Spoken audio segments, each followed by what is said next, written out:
Well, I think that regardless of where the average is, the fact that every 9 hours a Virginian dies of gun violence or at the hand of a gun, whether it's suicide or murder, is still too high. Now, make no mistake about it, we cannot save or prevent every tragedy with a law. However, there are some common sense, in my opinion, things that we can do that are supported by the vast majority of Virginians that we saw in the last Virginia. Look, if you're going to come here, yeah, we want to answer as many questions as possible. Okay, so in the last election, you saw support for folks who are running on gun violence prevention platforms. I do think we have to have a respectful dialogue today and otherwise. But the question was, are we picking a fight? No, I think we're fulfilling a promise. But I will say this. I'm happy to see, if you live in our district, or I suppose even if you don't, the folks who are Second Amendment activists, as well as the moms, demand action people.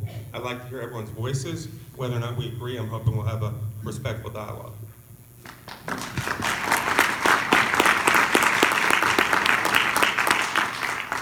So every year, more than 1,000 Virginians are dead that would have been alive but for a gun. And that's the cold, sobering fact, and it's going up across the nation. There's a time 10, 20 years ago when car accidents were the single greatest cause of non-medical preventable death. Now it's gun violence. And we've seen that mass shootings in particular, which used to be once every 10 years or 5 years or a year, we almost are hearing about them every month or two throughout the nation. After the massacre at Virginia Beach, the governor called us into special session in July and said there are 8 common sense gun violence protection efforts that he wanted to see us consider. And we tried to consider them. We met in July. And you may recall the then majority at the time decided they didn't want any debate. They weren't going to have any discussion. They weren't going to have a dialogue about what works and what doesn't work. They were just going to cut it off and take it to the voters.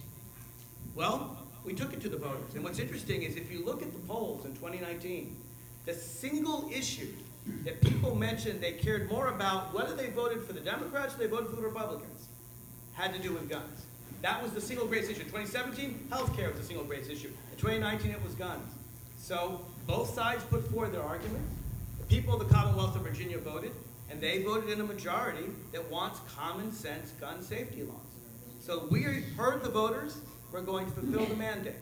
Now, that doesn't mean that we can't talk about the details of these bills. I have a bill, many of you know, HB 961, quite controversial, on assault weapons. And no applause. I have a bill on assault weapons that is probably the most controversial of the 8 governor's bills. I will tell you that the other 7 bills we passed out of my public safety committee just yesterday. I'm very proud of those. And what do those bills do? What those bills do, one of them is background checks. Background checks are supported by more than 95% of Americans, more than 92% of Virginians, more than 87% of gun owners.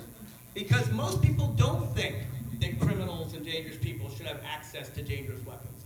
We already have background checks from gun stores.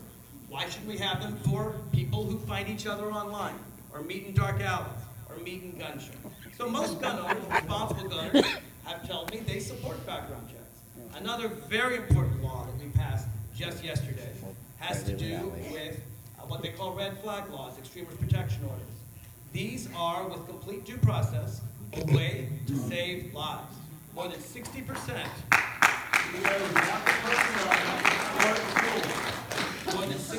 More than 60% of the deaths due to guns in Virginia and across the nation are due to suicides. People use guns to kill themselves. What you find with suicides is that when people try to kill themselves by other means, they usually fail. When they try to kill themselves with guns, they usually succeed. And that's not a good thing. And I've heard some people say, well, we shouldn't care about the people who commit suicide. I care very much about them. Their families care very much about them. Their lives matter too. And these laws have been shown in state after state after state, and they're in some 17 or 20 states now, including conservative states like Florida that they work. They have provided full due process, but if someone is a threat to themselves or others, we can make sure that they're going to be less of a threat. There are a number of other bills. I don't know if we're going to go through them one by one. Yeah, don't go through them all now, because we've got lots of I'll go questions. one by one. We will go through them. But the heart of it is we heard the voters, and I know that my constituents and Adam's constituents strongly support these measures. I know that there are a number of people in Virginia that don't live in my district that have very strong opinions in opposition to those measures. I respect that. I urge them to contact their delegates and senators and to exercise their First Amendment rights. I know that very, very few of my constituents have come in and complained about these measures. And to the extent that anyone does, I would suggest this. If you just call me a tyrant or something like that, it's not very effective. But if you have specific ways to amend the bill that you think will be more effective in preventing gun violence, I'm all ears. Thanks.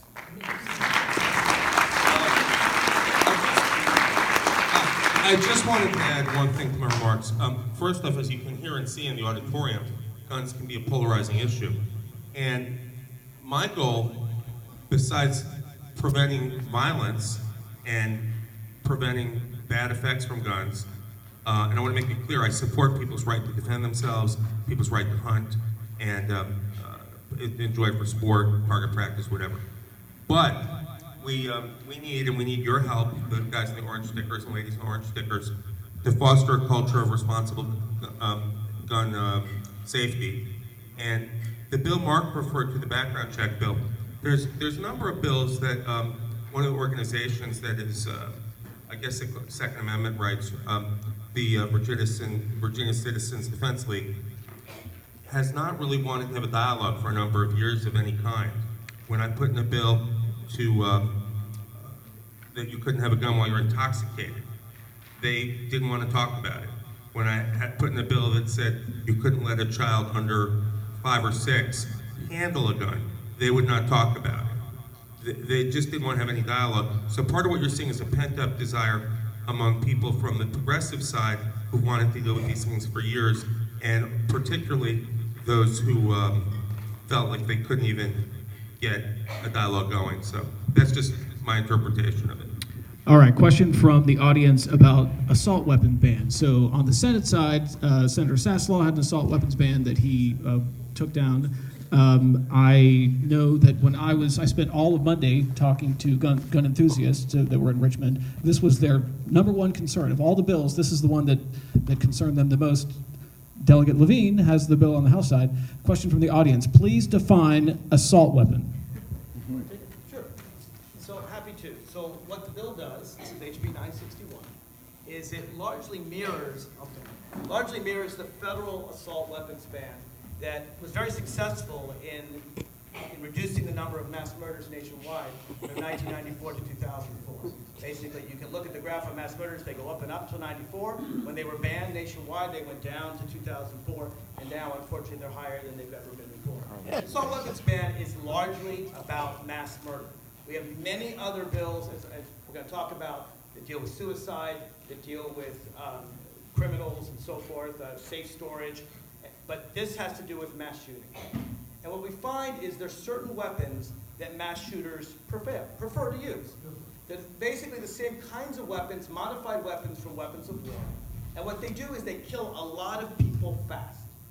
So the goal in my legislation was to distinguish hunting weapons, weapons used for self-defense, weapons used for sport shooting, from weapons that are the preferred weapons for mass shooters. And so what the bill does is it distinguishes basically the difference between guns that go like this. These are rifles. You use them to shoot an animal.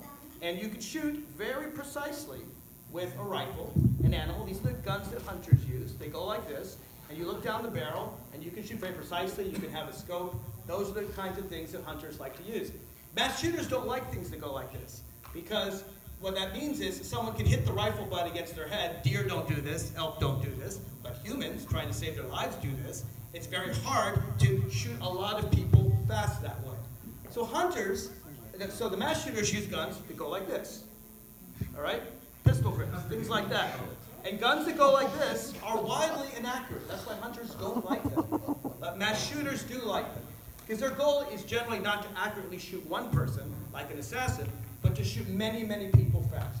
You may know that in Dayton, the shooter got off some 75 rounds in less than 30 seconds, shooting 40-odd people while the police were right there. That's what these guns do. That's why they're so useful in the military. You want to mow down an approaching army. They're not useful for hunting. They're also not useful for self-defense. The best weapons for self-defense in your home are a shotgun. What's a shotgun? A shotgun's very powerful. You shoot a shotgun, and it shoots some 40 pellets out, and if someone's coming to approach you and they face the end of a shotgun, they're in big trouble, right? So for self-defense, people also use pistols. They use concealed handguns. What the bill does is it looks at semi-automatic weapons. Sir, feel free to write something on a card. Tell me why you think I'm wrong. What the heart of what this bill does, and there are many things this bill does, but it does is it bans extended magazines. So one of the things we found is that if you want to shoot a lot of people fast, you need to be able to shoot without changing the magazine, the thing that holds all the bullets, right? So if you have 30 bullets in your magazine, you can shoot 30 people just as fast as I can move my finger and kill them all before you have to change and get a new magazine. Now, most gun owners will tell you they can change that magazine in 1 or 2 seconds. But those 1 or 2 seconds saves lives. I'll give you a couple examples. One's Tucson. Gabby Giffords would be dead today if that killer had not had to change the magazine and some brave woman in her late 50s hit his arm, knocked the magazine out of his hand, saved the other people in Tucson. Another example recently you may have read about was in Nashville at the Waffle House, when a very brave man was in the bathroom, saw the killer was changing his magazine, came through the door, grabbed that red-hot magazine, and saved a bunch of lives. He got the medal for that. Now, there is a burden on gun owners. The burden is 1 to 2 seconds. When they're sports shooting, they take 10 magazines, they take their 10-bullet magazine, they can shoot 10, then they have to take 1 to 2 seconds to change the magazine. If it's 100 bullets, they might have to take 10 to 20 seconds. I don't know about you, I spend more of that time in a traffic light.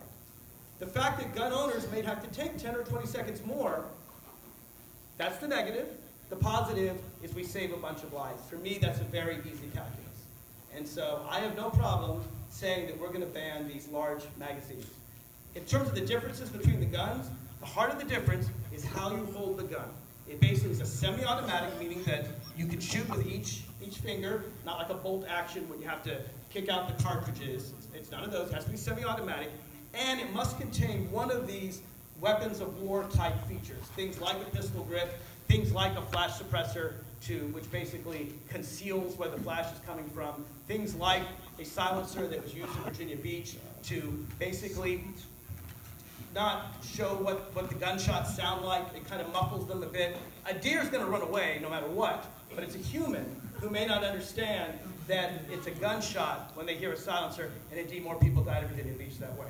So we've tried very, very hard to distinguish between the weapons used for hunting, for self-defense, and for sports shooting from the ones that are used for mass murder. That's what it tries to do. Lastly, I should say that, and maybe Senator Ebbin's going to get into this, there was an earlier bill put forward by Senator Saslaw that would have banned and confiscated those weapons. We felt that it went too far to do that. So our bill allows people to keep their weapons, including their AR-15s and the like. They can keep their weapons, but we've asked them to do what people have done with machine guns when they were banned in 1934, to basically get a permit so we know where they are, so they aren't used by criminals. I should say this. What happened in 1934 when machine guns were permitted is that you've seen very, very few mass murders since the 30s with machine guns. In Prohibition, they were used all the time. Machine Gun Kelly, John Dillinger sprayed coffee houses with machine guns. Those days are virtually never heard of again. And I think the reason is because of successful gun legislation done in the 30s, which didn't Because the AK-47 is cheaper than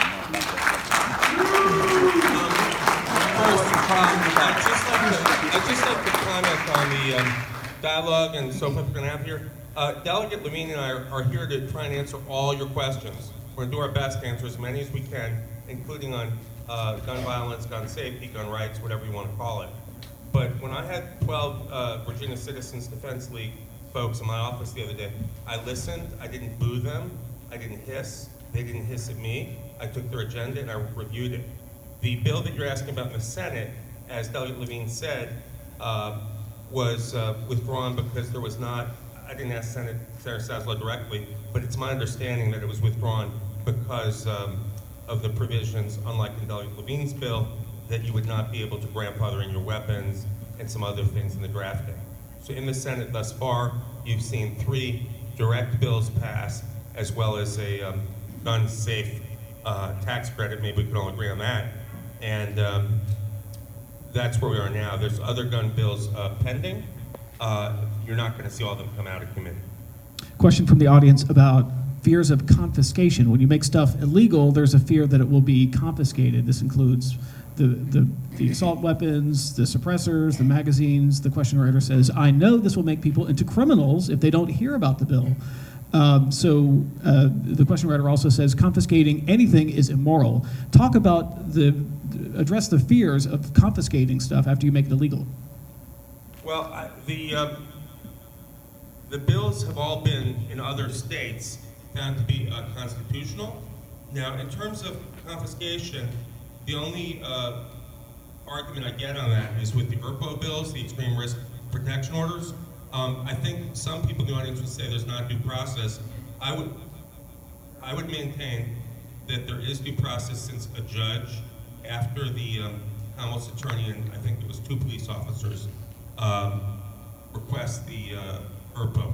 Now, the way it would work, though, is the officer would come to the subject's home or wherever they are and say, I have an order for your guns to be turned over. Please turn them over now. Then they would not have the authority under the bill that we passed in the Senate to just immediately march into their house and do a full search. They would, however, be able to talk to whoever the Commonwealth attorney did, whether it was a family member who thought the person was suicidal, someone they threatened, whatever, who knew them well enough to know there were guns in the basement or whatever it was. And if they didn't turn them over, then they could ask for a search warrant for reasonable cause. So a 2-step process. The other piece about the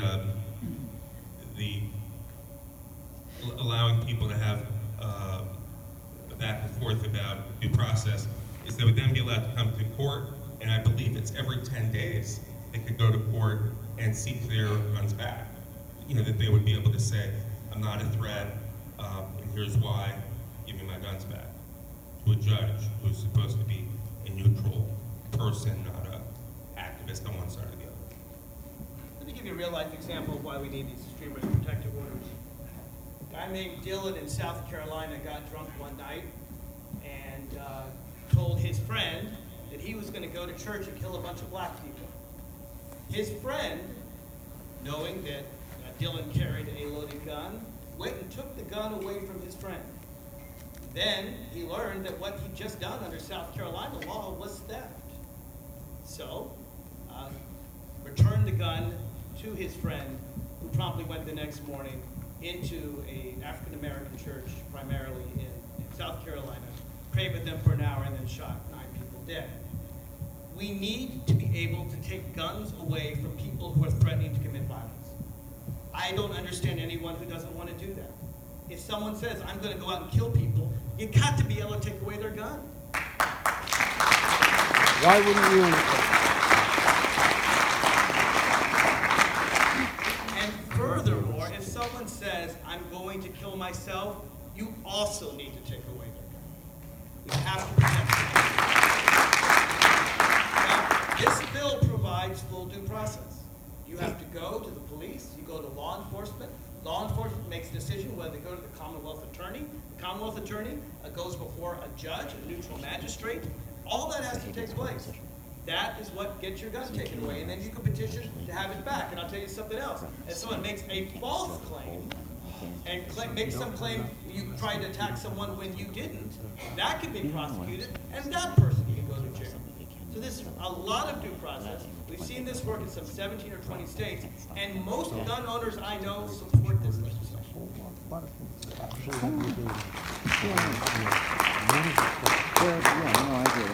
All right. Question from the audience about banning certain kinds of things. All right. So one of the proposed pieces of legislation, according to the question writer, it would ban things like bayonet or secondhand grips. So how does this make anybody any safer? They're curious. Like, why ban bayonets or secondhand grips? Well, secondhand grips, I think I described to you. It's all because this is how you kill people, and this is how you kill animals. So it's a functional way to divide between hunting weapons and weapons of war. Bayonets, I concede, are not often used in mass murder. I think they're banned because they're a weapon of war. They're used by soldiers in battle. If I saw someone with a bayonet next to me, I might be a little worried. But I fully admit that bayonets are not a major cause of mass murder in Virginia. And if someone really, really wants to have a bayonet, we can have a discussion. I don't see a need for them. You certainly can't hunt with a bayonet. You can't do much self-defense with a bayonet. And I don't know how you do sports shooting with a bayonet either, because the knife doesn't. So I'm not sure if it doesn't have a use for self-defense, sports shooting, or hunting. I'm not sure. I don't believe that weapons of war belong in the hand of every member of the ordinary public. I don't. I don't think every member of the public gets a tank. I don't think every member of the public gets a warplane. I don't think every member of the public has a right to a bayonet. And we may just disagree on that. But I can see that I'm much more concerned about the 4 grips than I am about a bayonet. All right, we're going to move on now to redistricting reform, which we've gotten a lot of questions about. We happen to have 2 lawmakers up here on opposite sides of the issue. Senator Ebbin is in favor of the constitutional amendment. Delegate Levine is against the constitutional amendment. So